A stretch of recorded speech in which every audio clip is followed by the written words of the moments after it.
नमस्कार। लघु कथा समस्या। एक पहाड़ की खोह में एक गिद्ध गिद्धनी पति पत्नी के रूप में रहते थे।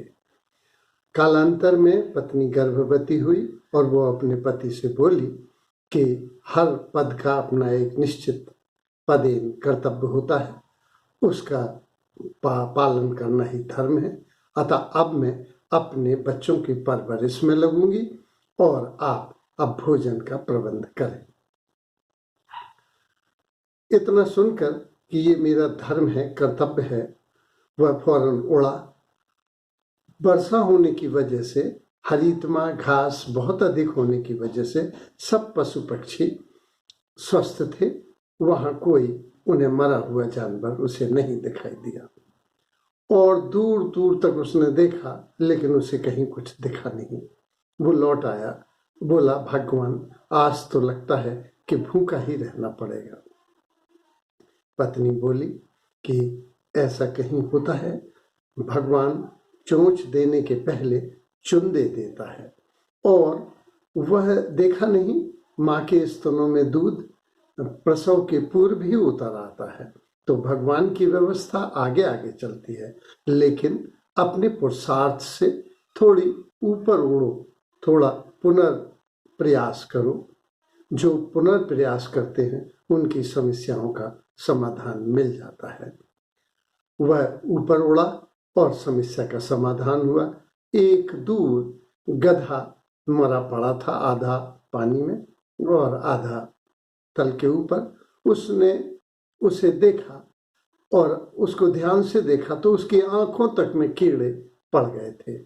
इसलिए वह लौट आया और बोला, भगवान एक शिकार मिला तो था, भोजन मिला तो था, लेकिन अपन लोग जिंदा मांस खाने के लिए नहीं बनाए गए, भगवान की ओर से मरा मांस खाने के लिए बनाए गए। अगर अपन वो सड़ा हुआ मांस खाते तो उसमें जिंदा कीड़े भी खप जाते, जो अपनी सीमा से बाहर होने की वजह से हिंसा हो जाती और अपने लिए वो पाप हो जाता। अपनी मान्यताओं और धारणाओं को जो जीते हैं, वे जो अपने सिद्धांतों और सीमाओं में रहते हैं, जो हद में रहते हैं, वो अपनी सिद्धांतों के परिपालन से पारितोष को प्राप्त करते हैं, परितोष को प्राप्त करते हैं, माने प्रसन्नता भी प्राप्त करते हैं और इनाम भी प्राप्त करते हैं। इस तरह से वह उसकी पत्नी ने कहा कि तुम पुनः देखो ध्यान से। उसने देखा कि आधा गधा तो पानी के बाहर है, जो नहीं सड़ा हुआ है, इसलिए उसे भूख लगी थी और वह टूट के उस पे भोजन पर टूट पड़ा। जैसे ही वो बैठा, उसे पता चला ये तो शिकारी की व्यूह रचना है। व्यूह रचना में वो फंस गया। उसे मालूम था कि अगर वो ध्यान से देखता तो जो दूर से कीड़े आंख में देख सकता है, वह जाल भी देख सकता है। लेकिन आदमी काम में, क्रोध में, लोभ में, मोह में, आवेग में, क्षुधा की उत्तेजना और आवेग में वह टूट पड़ता है और अविवेक हो जाता है। विवेक वही है। अब फंस जाने पर उसने देखा कि जो सद और असद, नित्य और अनित्य, जो बंधन और मुक्ति में अंतर देखता है, वही विवेकवान है। मेरा विवेक इस समय स्थिर नहीं रह पाया, इसलिए मैं फंस गया। वहां पत्नी प्रतीक्षा कर रही थी। प्रतीक्षा करते करते जब समय बहुत अधिक हो गया तो वह धर्म संकट में पड़ गई कि पति का साथ, पति के लिए प्रयास करना चाहिए, देखूं कि अपने पुत्रों और संतानों के लिए।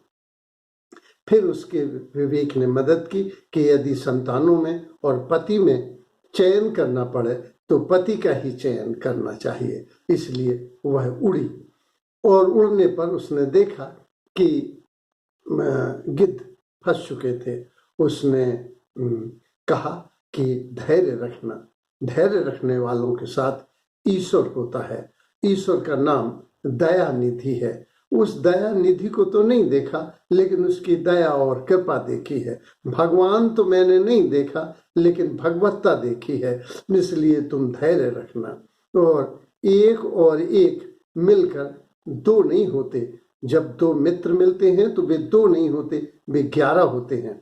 मित्रता एक प्रसन्नता पूर्वक वहन किया गया उत्तरदायित्व है, और मैं उसको वहन करती हूँ। और तुम घबराना नहीं, क्योंकि इस संसार में संपदा भी मिलती है, सौंदर्य भी मिलता है, स्वास्थ्य भी मिलता है, विपदा भी मिलती है, विपन्नता भी मिलती है, विपत्ति भी मिलती है। इसे धैर्य रखना। धैर्य रखने वाले अंतरागत विजयी रहते हैं।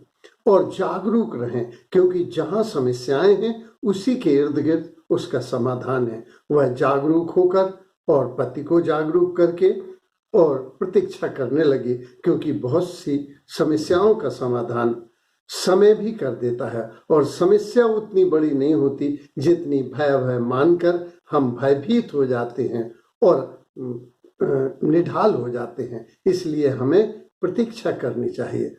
वो जागरूक रहा और वो भी जागरूक रही। वो जानती थी कि जागरूकता ही मुक्ति का मार्ग है, मोक्ष का मार्ग है। जब मोक्ष का मार्ग होगा तो जाल से मुक्त होने में क्या समय लगेगा। उसने देखा पास में ही एक चूहा फुदका। वह उसके पास गई और पंजों से उसका रास्ता रोका। वह घबराया कि देवी मुझे छोड़ दो, मुझे मत परेशान करो, मुझे मत खाना। और वह पैर छूने लगा कि हमारे प्राण बचाओ। वो बोली, पैर तो हम तुम्हारे छूते हैं चूहा महाराज जी, आप हमारे पति फंस चुके हैं और इस जाल को काटना है। बोले कि आप अपने पति से इतना प्रेम करती हैं, इसलिए आप सती ही है। जो अपने पति से प्रेम करते हैं वह निस्संदेह सती हैं, और हमारे देश में उनको बड़े श्रद्धा सम्मान के साथ उनके पैर छुए जाते हैं। अब मैं प्रेम से भरकर आपका भक्त होकर आपके पैर छूना चाहता हूँ, क्योंकि जो प्रेम करता है वो बड़ा है। और उसने चूहे ने गिद्ध पत्नी के पैर छुए, और पैर छूने के बाद उसने जाल काटा और वो मुक्त हुए। धन्यवाद।